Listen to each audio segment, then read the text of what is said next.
Seven wastes are really a way of getting people to think about work which adds no value and is ultimately unnecessary as well. So typically, if you would ask people what's wasteful work, they may come up with scrap, because it's obviously something we spend a lot of time and money on and just throw in the bin.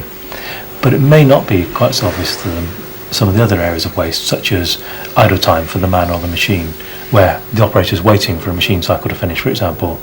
Excessive transportation, where parts are moving sometimes hundreds of metres around a shop floor.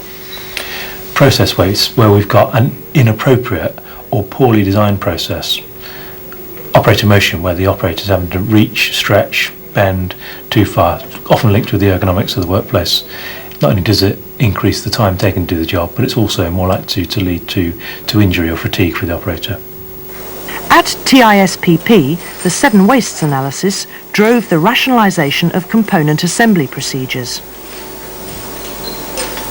The way we used to assemble normal components is we lay a whole table out, and then we put the first component, which is the gasket, then the PTFE element, then the inner shell, and that's all done on a laid out table. Then they're stacked up, and then they're waiting for the next operation, which is spinning, which will be done by another person. Then they will be all spun in one cycle, moved onto another bench, and then they will be all loaded.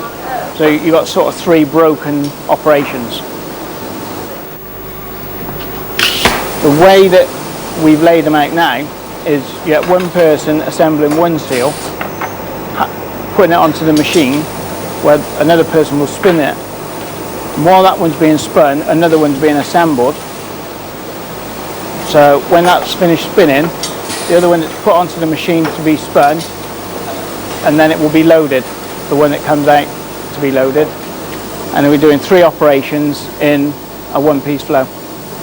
So, and a quick calculation, and it is a quick calculation, is saving of about 25% quicker.